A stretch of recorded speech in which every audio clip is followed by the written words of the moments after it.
Hey, what's up? Welcome to Steve McGrath's Basscraft. So, I'm getting back into the practice. I've been messing around with some gospel stuff on YouTube and working on my inner pulse by making drum beats, and then you take out a few bars and make sure you're still in time. Come back in on the one.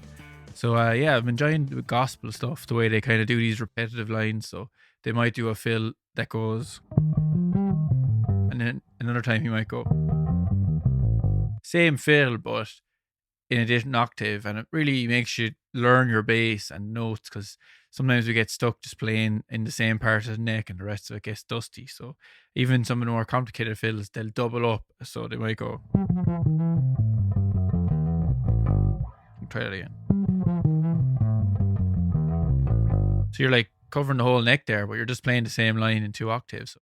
Sure looks fancy and hard, but it's not once you get it under your fingers. So this whole idea of being in the shed and practicing only kind of started for me about 4 years ago when I finished this shed. Well, I didn't finish it. My friends Pascal and Dermot did.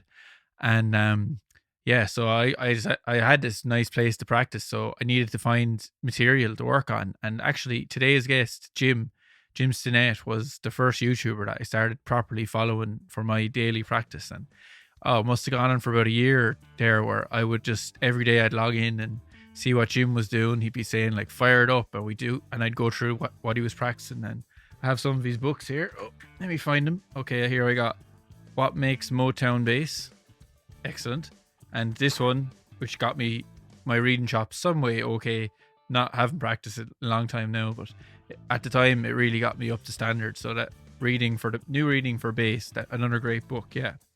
So yeah, Jim is an author of 92, I think, at the moment, bass books. Probably more as I speak, because he's releasing them all the time.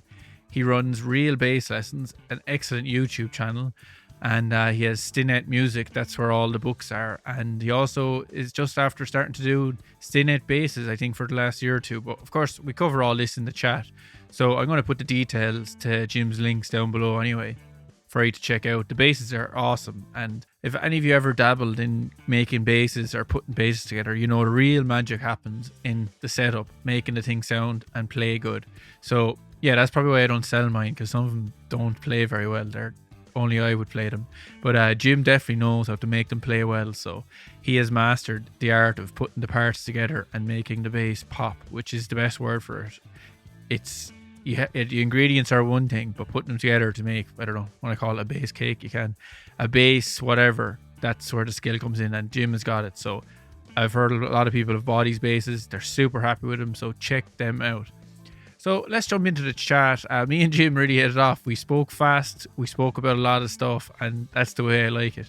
So I hope you enjoy it, and don't forget to like, share, and comment. Keep the podcast going, and as usual, I appreciate all the support.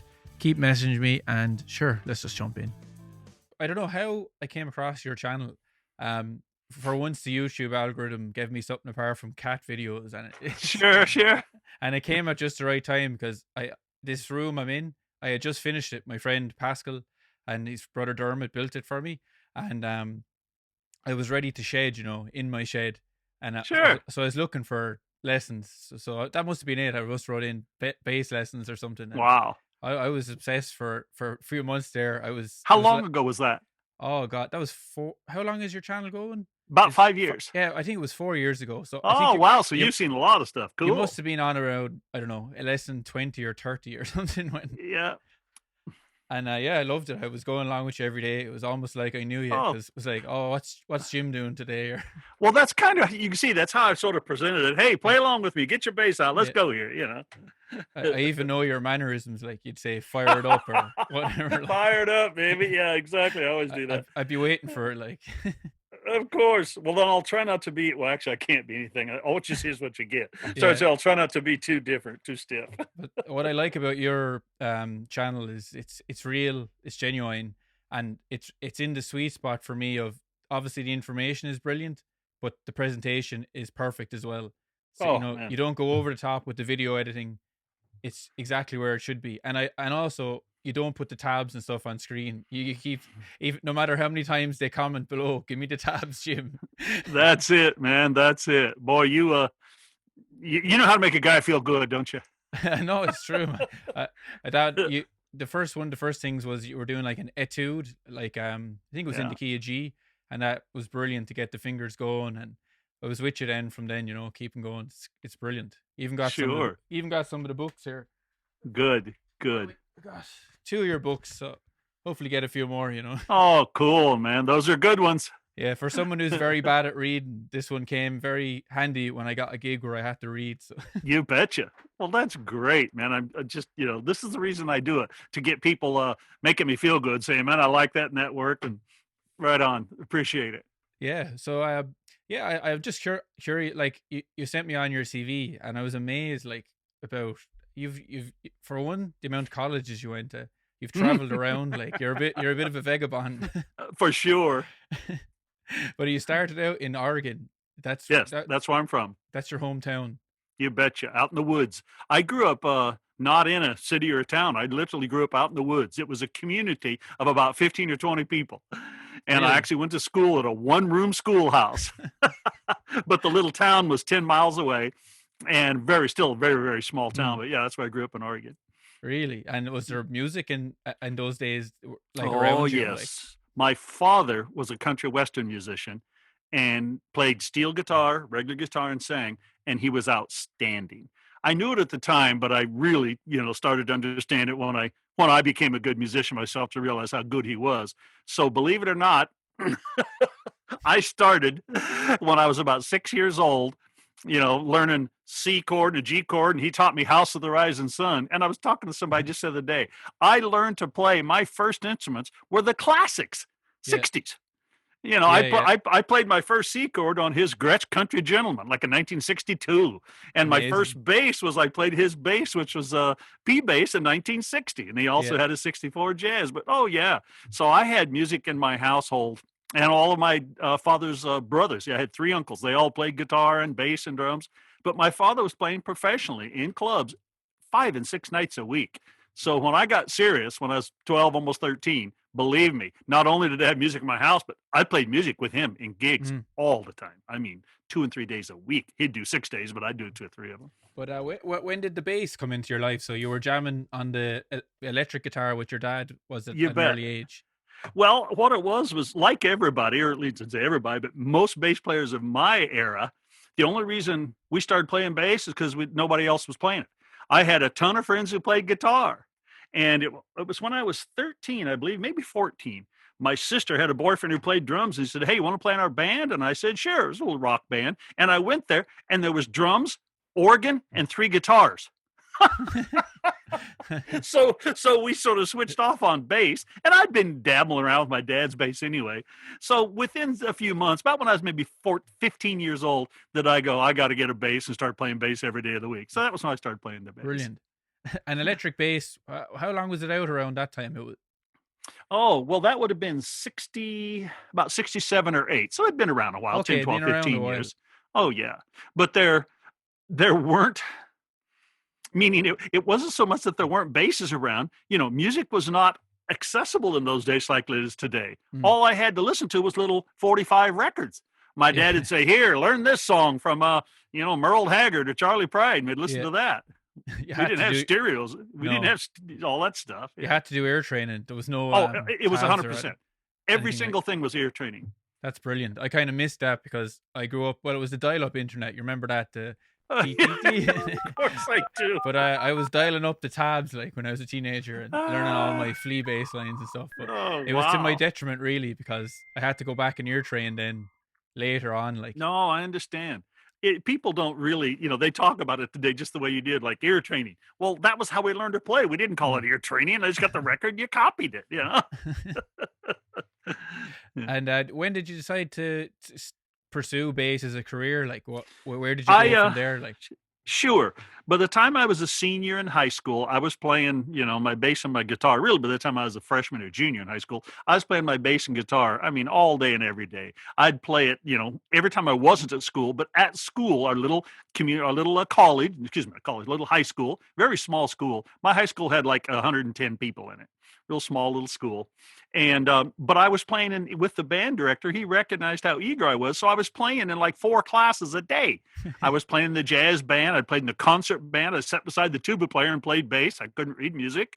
I played in the country band, all this kind of stuff. So by the time late high school, the band director said, "Hey, why don't you go to college for music?" And I'm like, "What?" Yeah. We just didn't do that where I was from. You didn't go to college. And interesting enough, a friend of mine who played guitar about that same time said, "Hey, I'm going to go to this community college and learn to play jazz."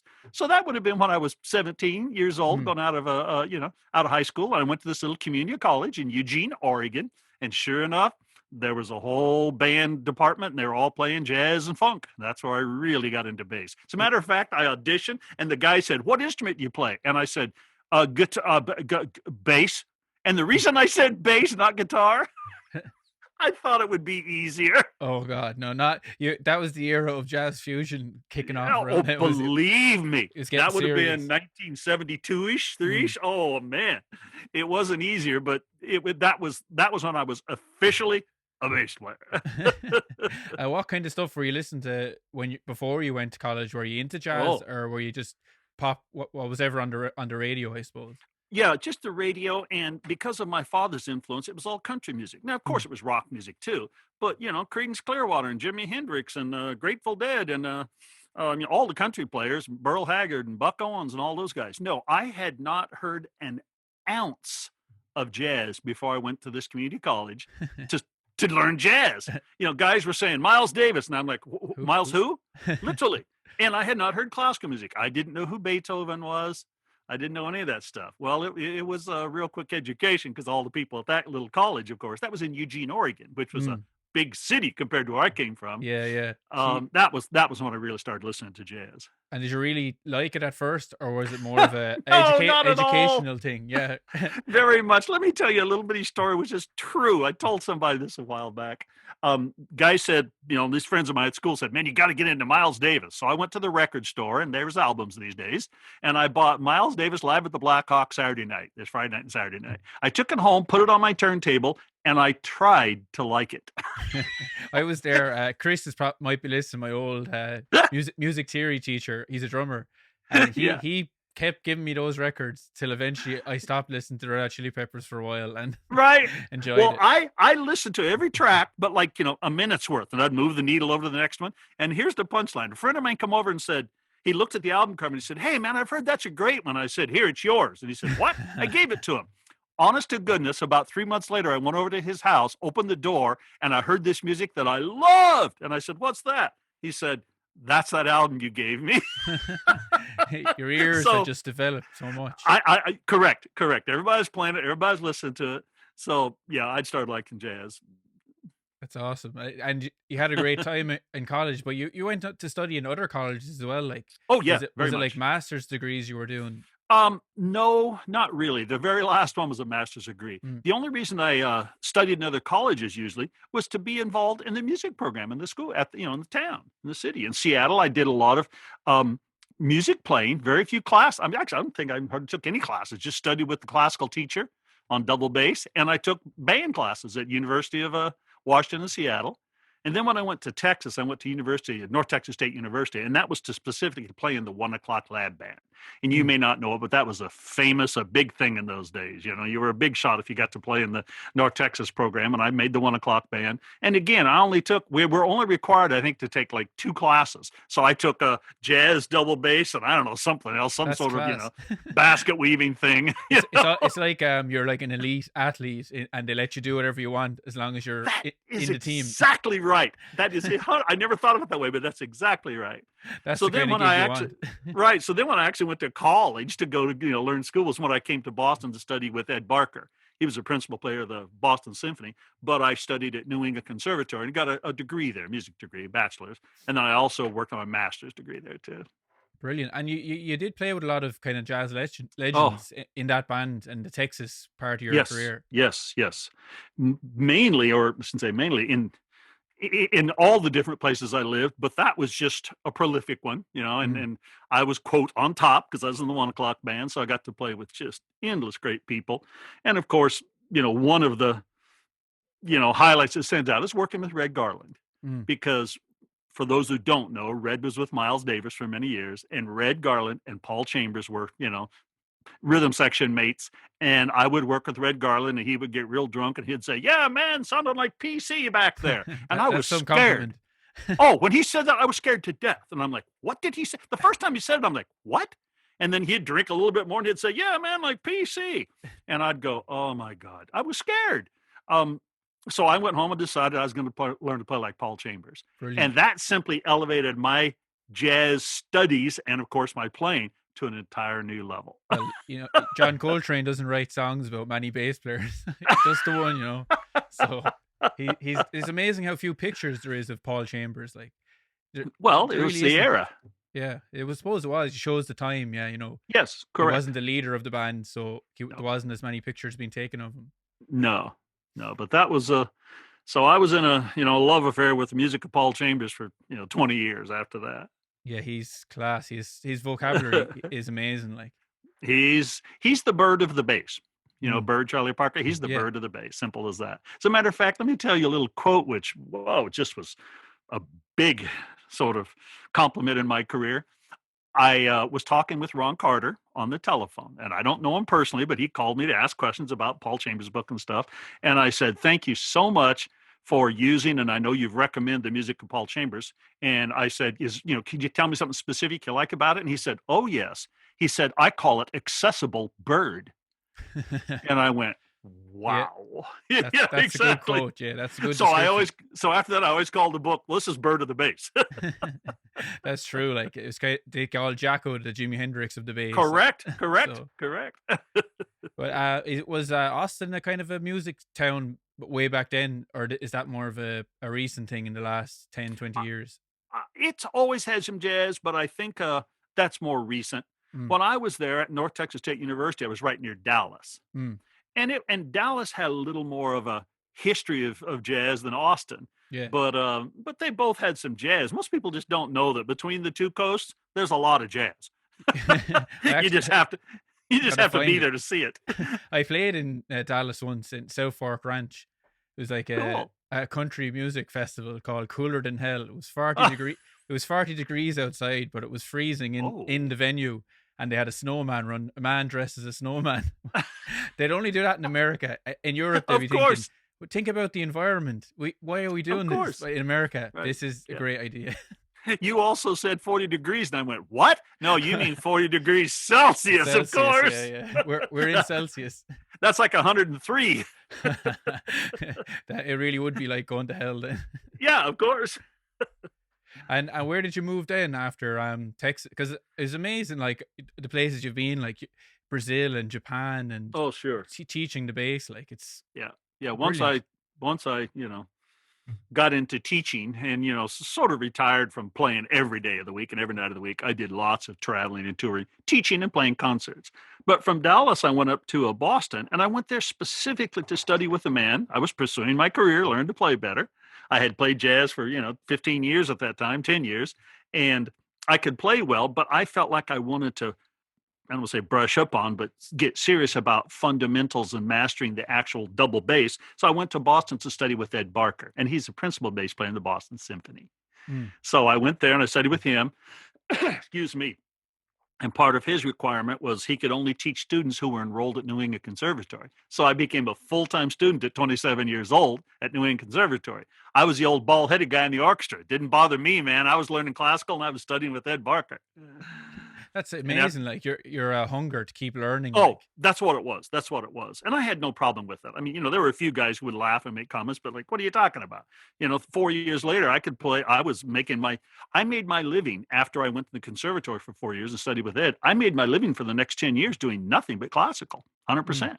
So yeah, I'd gotten into that genre and fell in love with it. And then I decided I didn't want to retire, so to speak, in an orchestra. So that's when I started teaching at Berklee College and really expanded, and I got to start teaching all over the world. Was there a reason why you leaned more into the teaching than the playing? Did you get burnt out from doing all the gigs, or? I think so. Yeah. It was from 20 years of touring and traveling and gigs and just everything, and I just got kind of tired. And as in those days, full-time working musician, you work 300 gigs a year. and you waited for the phone to ring to get the next gig. Mm. So I went to Berklee College of Music. Interesting enough, I had been married. I was just having a first child, so I had a steady paycheck for 30 years. Didn't Well, have to wait. you can't beat that, like. Correct. I didn't have to wait for the phone to ring. I had a paycheck. I had health insurance. Plus, as a college teacher, it's not like a 40-hour-a-week job. I had endless time to still practice and play and study and write books. And so, yeah. And I fell in love with teaching, quite frankly. Yeah. I kind of fell into it because, I was playing in the band, but I needed another income. Of course. But you start enjoying it. Well, not everyone does, but Correct. I definitely started enjoying it, like, and you kind of reevaluate the bass when you start looking into the minutiae of the things that you do subconsciously to show someone else. Then you really start learning, like.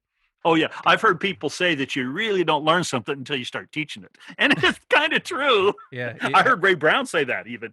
And he said, oh, yeah, I can play. He said, but until I started teaching this stuff, I really didn't sort of know what I was doing. I was like, yeah. Yeah, so often is the answer when someone asks you, how do you do that? You say, I don't know. know.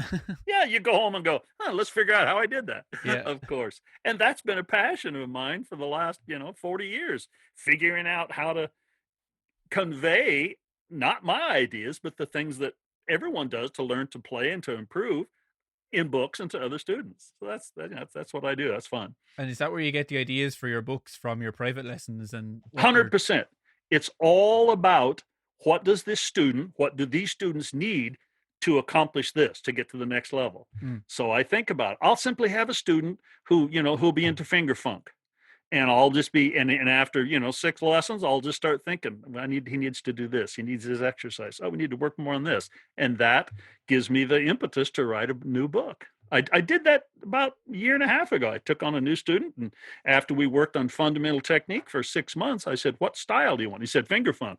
Well, 6 months later, I have 4 finger funk books out. I think they're my favorite videos. You did one on. Oh, you've seen those. Cucumber Slumber was one of the first. Oh, yeah, of course. That is such a cool bass line. Alfonso Johnson, isn't it? I learned that bass line back in about 1972-ish, maybe 73, and it's been with me forever. Hey, good music doesn't get old. No, I couldn't get enough of the lick. I was putting it into everything. I know. So and that's how you learn it. That's how you do it, of course. Man. Well, that's so brilliant. Cool that you, that you've been affected by some of the teachings I've done. That's cool, man. Great. Yeah, well, it's hard to break out. I play in an original band, so I wouldn't be learning vocabulary as much, but from watching you, I would be picking up these bits, and I really have to like a lick for it to sink in.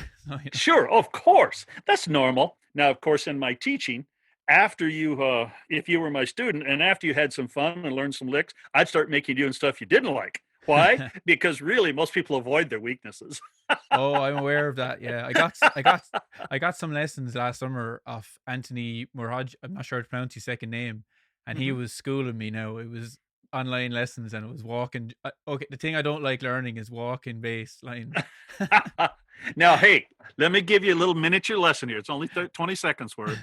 I heard a very wise man once say, "People are always down on what they're not up on." I have found in music that to be 100% true. The reason you don't like walking bass lines, you can't do it very well. Oh, you get it going and you'll love it. My hand is up. Don't hire me to be the guy to do the walking bass line in a jazz gig. But I'm enjoying deep diving into blues bass because nice. I don't think it gets enough coverage. Like, how do you play blues bass? They'll show you the basic line. But if you listen to Donald Duck Dunn, there's a lot more going on in his blues bass playing, and the bass player from SRV band as well. Like, there's more to learn. So I'm at the moment I'm enjoying that. That is kind of walking bass, but it's not in the jazz style, I suppose. Sure. Well, think of it. Blues. Everybody who doesn't even play the blues that goes, oh yeah, 1-4-5. So they immediately think of it as being sort of simple and dumb. Exactly. and like me going off to college, I said bass because I thought it was easier. Hey, everything has challenges and got its intricacies if you'll dig into it. Oh God, yeah. There's the level can go to the top, and some of your students, you've had some amazing students. Oh your son Grant, he's brilliant composer. His compositions are brilliant, like, as well. Aren't they unbelievable? Yeah. He transcended beyond just playing the bass. He mastered that to really his compositions and his overall textures, his techniques, and he's doing quite a bit of film scoring today. Yeah, I've been checking. I follow him as Oh, well. Yeah, very, good. You've very. seen some of his stuff then. Yeah, it's Yeah, pretty cool. cool. He brought out a single there recently. It reminded me of Tool, the rock band, the singing he was doing. Yes. Yes, the singing he was doing with the cool video, I don't know what you call it, but all that illustration stuff that he's Mm. doing is really cool too. Yeah, and so yeah, well, what's Charles Burr, another student of Oh, yours? He's Charles, been on your channel before he blew up on YouTube. He used to be featured on your channel. of course, Charles took lessons from me for 5 years. That's crazy. His You know, I success is amazing this year. I jokingly say, "I taught Charles everything I know." And then in the next lesson, we went to Charles is a great musician. He's after it. And as you can see, everybody loves all the cool stuff he's doing these days. Yeah, his channel is massive at the moment. Oh, yeah. He's just, there is, as you can see, there is nothing physically he can't do. I mean, anything. Yeah, he's a so beast cool. with the chops. But Totally. what made you decide to, like, you've been publishing books since the 80s. You had like over 50 books out. What made you make the YouTube channel? Was there any impetus to it? Oh, of course there was. I love teaching. And when I decided I was going to retire from Berklee College, the program we're offered there is 3 years of sort of planning for retirement. So as soon as I turned in my paperwork and said I'll be retiring in 3 years, I decided I've got to do something so I can keep the juices flowing. Yeah. Have some students to work with, have some guinea pigs to put my books on. So I started 2 years before I retired. I created the Real Bass Lessons YouTube channel, thinking I'll develop some following here and I'll get response, and that's where I'll teach and expose my materials. And that was the whole reason for it. And it's worked out very well. Yeah. Have you enjoyed the experience of it, interacting with the people and getting all the messages? Well, obviously you're enjoying that. There's been no negatives, I suppose, is what I'm wondering. Not negatives for me personally, meaning some of the people make negative comments. Well, I treat my online community, my online YouTubes, just like my classroom. I don't allow negative.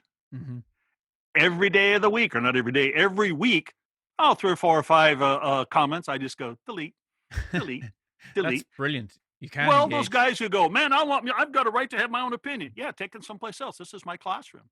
Exactly. I would never, if I was in a classroom at Berklee with 5 or 6 bass players or a whole room full of students, I would never allow someone to be negative and say garbagey stuff. I'd ask them to leave.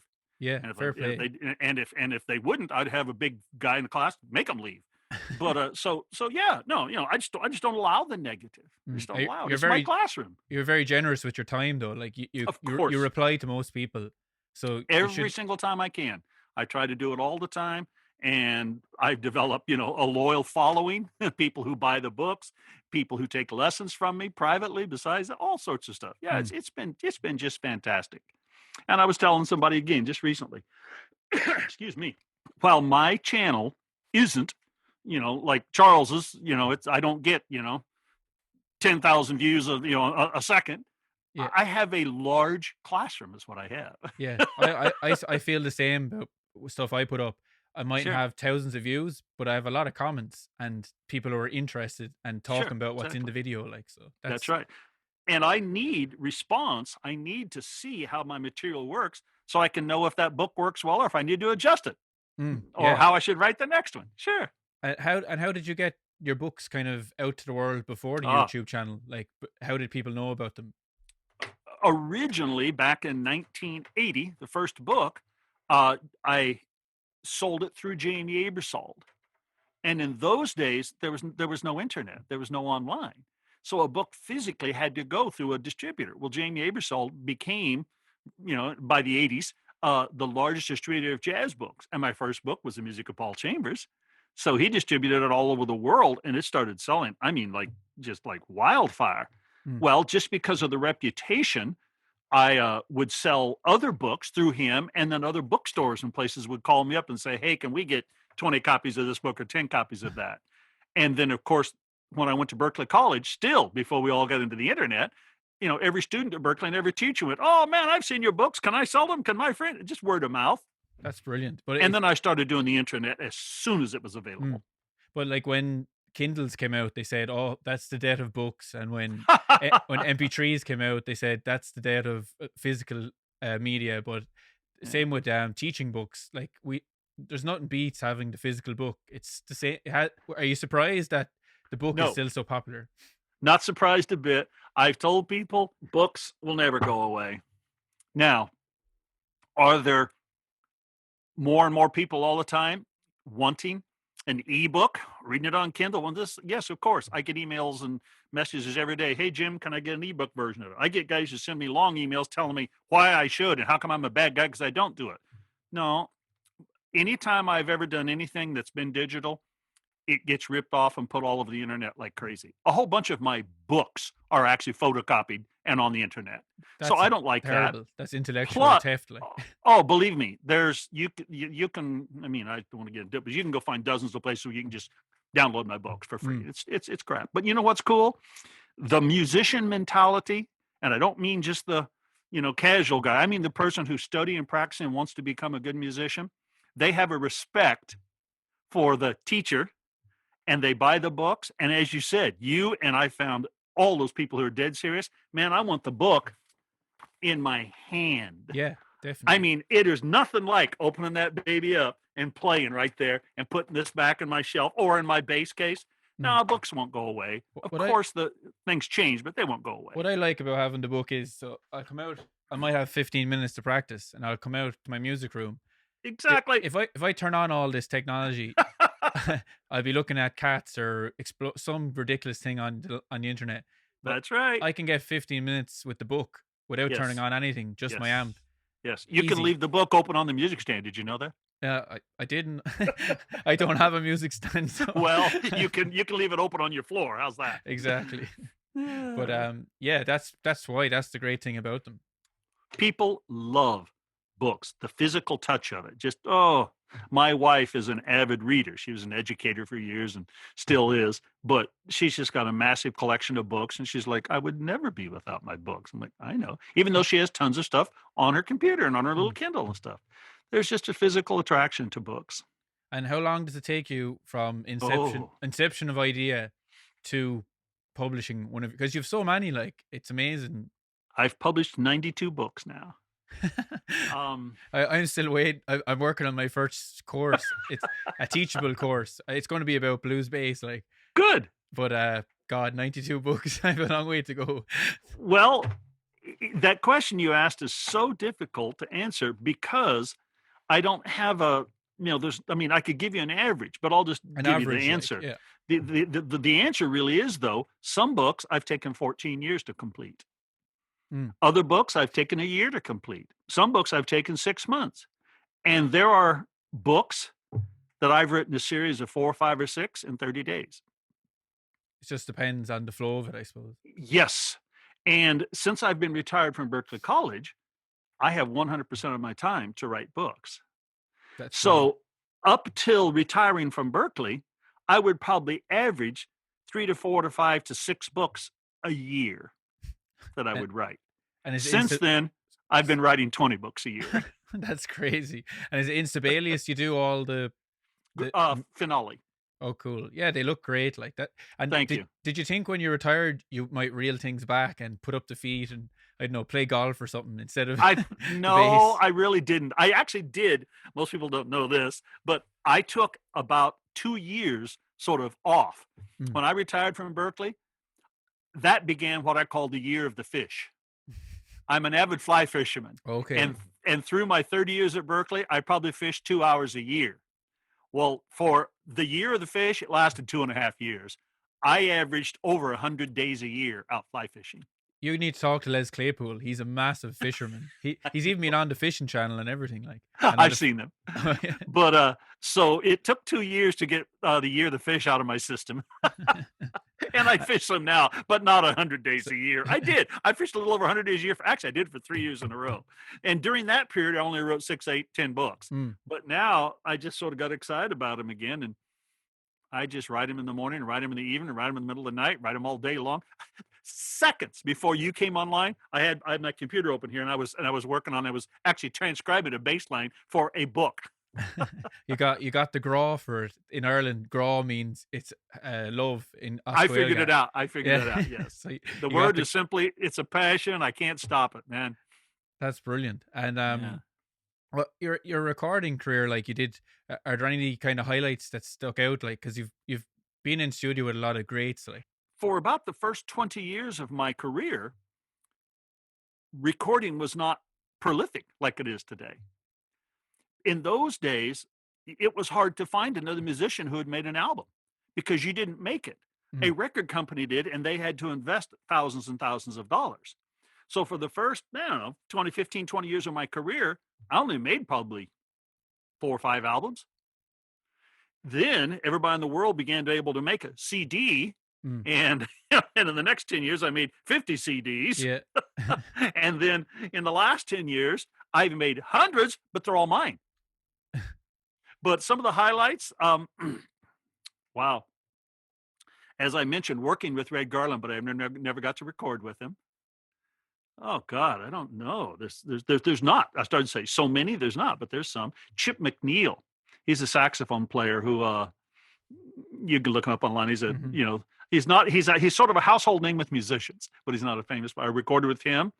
A guitarist, a student of mine who became an outstanding guitarist, actually won Downbeats about 6-8 years ago, Reader's Poll or whatever, the Guitarist of the Year. Yeah. I did probably, his name is Michael Blum. Oh yeah. And I did probably 10 CDs with him. I coached him for the first 4 or 5, helped him learn how to do it, then he just took off. We did one that stands out. It's called Chasing Oscar. Cool. And it's all Oscar Peterson on the guitar. It's like, really? Wow. So he came, he's a guitar player, but he came to you for, well, of course, theory and harmony and these.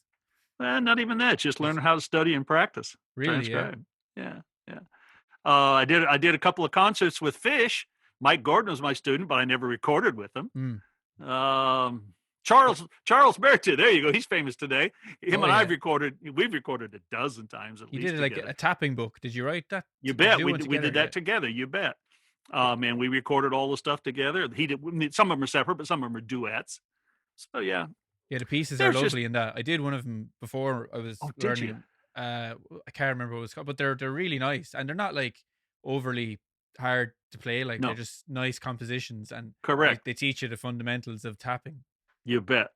Yeah. So no, that's pretty much all I can say about the recording. Yeah, it's cool though, and you have some cool basses like fretlesses and that are good for recording. To give unique sounds. Yes. I am right now.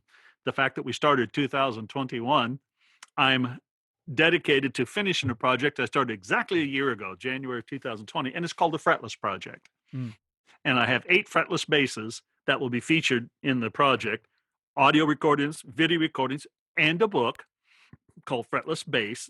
And I'm, videoing each one of those. I've written songs for them. I've got exercises to work on them. And yeah, they're wonderful basses. You can find all that on my YouTube channel. Cool. And your bass building, you're really getting into that. Yes, oh yeah, I had such a great time. I have dabbled in bass building all of my life. Well, I told you when I started playing guitar and bass with my father, he had a small music store, and I was the repair guy. But ever since I was 12 years old, and I finally just decided I want to make basses for my student that I feel like are better for the value that they can get other place. So yeah, I've been doing Stinnett custom basses for about 2 years now. Yeah. And I have some nice ones. A bunch of people has it. Rob Gourlay just purchased one last week, and it's a beauty. Yeah. Rob Gourlay's a friend of mine who's a wonderful player. I tinker as well. I love taking basses apart and putting them together. But it's a big step to to sell one, isn't it? Like it's to have the confidence in yourself. Yes, it is. And I really don't consider myself, a bass salesman or a luthier in the sense that I don't advertise myself to the public. I don't have a stock room full of basses. I don't have a showroom. I basically just build basses for my community. And so they are trustworthy. But as of at this time still, knock on wood, every single time person's bought one, they've gone, this is incredible. So well, that's great. Well, you're putting seriously good parts in it. But I think the magic in a build is making it play good, and that's where your experience comes in. It is. I appreciate you saying that, because some people say, "Oh, Jim, you just put them together." Well, that's what everybody does. I guarantee if you buy 3,000 euros worth of warm-up parts and you don't know anything about basses, that thing is going to play like a dog.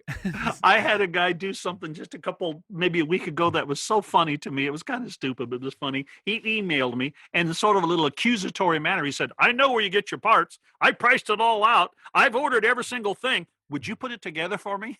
And I politely said, No, come on, good, good man. good luck with that. Exactly. You know, Anybody can make a crappy bass. yeah, honestly, it's tiny little details that only Oh, of come course it with is. experience, with all those micro Yes, it adjustments is. and things like. Yes, it is. I have paid attention. I've done it all my life. I mean, I've literally put together hundreds and hundreds and hundreds of bases over the years, taken apart more, repaired them, and I've hung out in luthier shops, a big part of my life, just watching, learning, seeing all that kind of stuff. So yeah, it's been real fun doing the Stinnett custom bases. Yeah, I like watching Stu Mac, Dan Earlywine.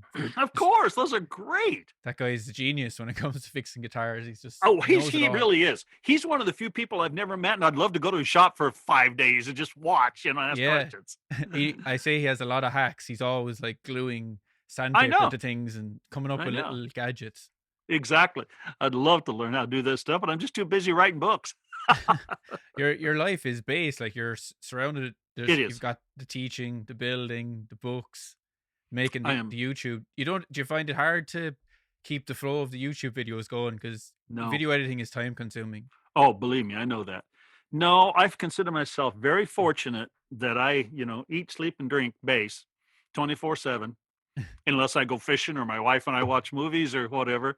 But it's something that I've loved all my life, and now I just get to do it every day. No, I don't find it hard to do the bass, continue with the real bass lessons. Yes, the video editing and stuff, all of that is difficult, but I try to do as little editing as possible because I want to make it look natural. You opened this whole conversation saying that one of the things you liked about those videos was they look very natural. Yeah. They weren't over edited. No, man, I just basically like teaching for 40 minutes and going bang. You'd be surprised.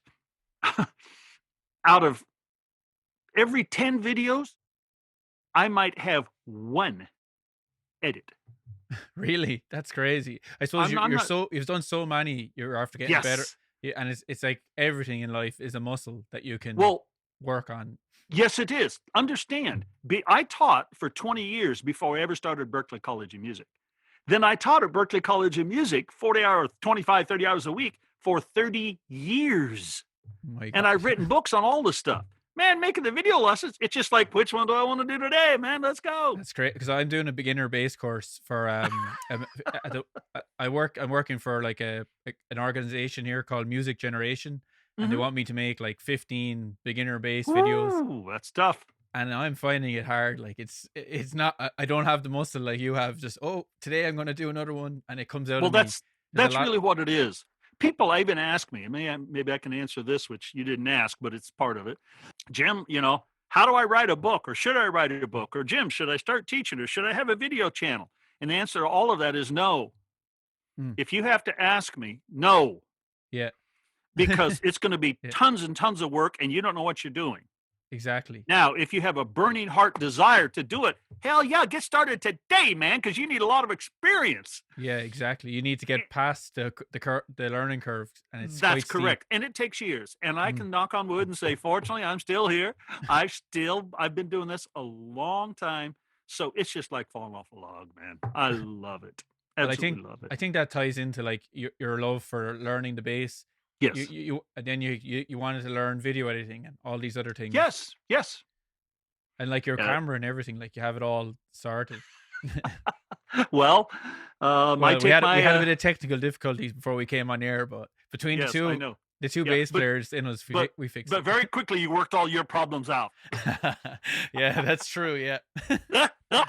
Sorry, I just had to be Hey, sarcastic. Jim's a pro, guys. I'm only I'm only learning here. This But is so fun. oh, it's great. We obviously, I'm at home all the time now. I used to play 100 gigs a year, like I'd be gone all the time. But at least we're getting. I have a philosophy when it comes to this whole COVID thing. Look, things are going to go back to normal eventually, but right now we just have to take advantage of all this free time we have. That's it. That's it. There's And- a little line out of that Hobbit movie. Actually, it's the other one, the Lord of the Rings movie. And it's something about, I wish this hadn't happened to me, says Frodo. And the wizard guy says, hey, that's not for you to decide. All you have to do is think about what can you do with the time given you. And that's Yeah. exactly it, man. I've often thought Yeah. of that, and it's like, this thing is crazy. Well, yeah, but I got this time. What are we going to do with it, man? Yeah, it is hard to stay Exactly. motivated. Like, I find that myself. I'm like, it's Groundhog's Day. It's like, here we go again. But Well, I I can give you and everybody a tip. How do you stay motivated? And I don't mean in general the world. I mean us bass players and musicians. Man, put some good music on. Listen to some good music. You'll get excited. It'll start flowing. Anything you're listening to at the moment that you're digging? No, not really. This sounds a little weird, but mainly all I listen to is my own stuff. Mm-hmm. And I'm not talking about so I can, hear how great I play. No, that's Yeah. not what I'm talking about. I'm talking about stuff I'm working on, books and projects for those. Some songs. Rob Gourlay and I are just getting ready to do some new recordings, which aren't related to books. So I've been listening to a bunch of his songs. But no, I have been purposely withdrawn from the contemporary music world for many, many, many, many years. And You have you got into like the beat making? Like you make your backing tracks. All of them. Have you decided to get deeper into it? Where you're adding in the layers of Yep. synth and MIDI and stuff. Yeah. Well, yes and no. Not in a commercial sense and a contemporary sense, but there are lots of my backing tracks that have 6 and 8 parts going on. You just can't hear them. Meaning I'm recording drums, which has 3 or 4 levels. See, I don't use. People always say, "Jim, what drum machine you use?" Well, I don't. I make the drum tracks. I knew you were making your tracks, so I was curious. And I don't have a generic one. No, I make one for everything that I do. So there's 3 or 4 parts. I do keyboards. I do guitars. Sometimes I do 2 guitars, and I do bass or 2 or 3 basses. So that's enough for me. It's fun though, isn't it? It's really fun being the whole band. I have a MIDI controller, and I love playing a little bit of keys and then hearing the bass responding to the chords and all these things. Oh, well, I've been fascinated with a couple of new guitars recently. That's illegal. That's illegal on this channel. So, cut that out. But so you find those on all my tracks now. Cool little telly parts. The Telecaster's and a couple guitar friends of mine going, "Man, you haven't played guitar like in 40 years." I'm like, "So what, man? It's still the same. Let's just go." You're just enjoying it. It's just a little bitty bass guitar is all it is. Yeah. It's like, remember the first Fenders that came out, the Fender 6, that what it was called? Of course I remember those. Of course. Did you ever I was around when they came out. No, really? I saw a couple of friends. I'm like, nah, not for me. And what about the multi-string bass? No, the 8-string, where they have the octaves doubled. I have one. I have an 8-string Hagstrom. Matter of fact, I can see it, but it's a little bit too far for me to go get it. Yeah, I have an 8-string Hagstrom from like the 60s. I used to play that a lot. I haven't recently. Yeah, I want to get one. I want to get the Music Fox are kind of. Oh yeah, I know what you're talking about. Yeah, there you can do some crazy stuff. And will we be hearing a release of your own music this year? Do you think that you're working on? Yes, of course. Some of it will be, a lot of it actually, virtually all of it is in will be in the Fretless project. They're all songs that I've written, I've played, I've worked out. They're not just, hey, look at this jam. No, they're songs. And then the stuff with Rob Gourlay, actually my son Grant's involved in some of that too. He's been doing mostly the recording and editing, but he's been playing some unique instruments, all the different instruments that aren't the bass, percussion and stuff. Oh, sure. I don't have an avenue to sort of put that out and, try to sell it to the world. I'm not excited about all the online music business, so to speak. Yeah. So, but yeah, it'll be available. I'll have one of my videos and on my channel and with my books. It's always nice to see like what you're doing, hear your tracks that you're bringing out. Thank you. I was looking at like, when things go back to normal, you do a kind of a bass camp. A bass workout. I wasn't sure what it was, so I looked it up and I was like, this is really cool. Like, I've scheduled the first one live in person in well over a year this coming April. It's our first bass workout. Really? And it'll be in this very room, which is designed and set up. There's amplifiers, you can't see it, but all around this room, there's a little amplifier set up. There's hangers on the wall to put your bass. This room will hold a good 8 to 10 to 12 bass players, no problem at all. We've actually crammed more in there. But yeah, it looks tiny from here, but that's just because you're looking at the back of it. But it's I don't know what the size of it is, but we can easily seat chairs for 12, 15 bass players, and every single person has their own amp. You can go online and look at all the pictures and the videos. But we've done those since 2001, and we've done right about 90 of those too. I think something like 88 or 89 of them over the years. And this last year was the first time we didn't do one. We did one last January, and normally I do about 4 a year. A number of years ago, I was sort of excited about it. We were doing 8 and 10 and 12 a year, and we were doing them in different parts of the country too, or not country, different parts of the world. But we backed off. But so we didn't do one since January of 2020. But in April, we'll start our first one again. And I do that about every 90 days. Cool. And we typically have never less than 4 or 5 guys, and I don't like to have it really even 10 or 12. I like that about 6 and 8. That's about the right seems like that's the right size for me to teach the way I do it. And my favorite teaching, Stephen, believe it or not, is a group of 5 or 6 or 7 bass players all at once. Really? I love that. That way I can see them and they can watch and interact off of each other. I joke about it, which isn't really a joke. You come to a bass workout and you'll see guys who are worse than you, and you'll go, thank God I don't play like that. And then you'll see other guys, you go, hey, man, that guy's doing the same thing I am. Then you'll see other guys, you go, shit, I want to do that. Sure. So that perspective is a really cool part of hearing everybody play. That's it. I was talking to another guest and we were saying, like, you're always the best bass player in your little town, and then you go to college or you go to the big city and you're like, always, I'm not the best bass player. I thought I was no, the best. Right. Yeah.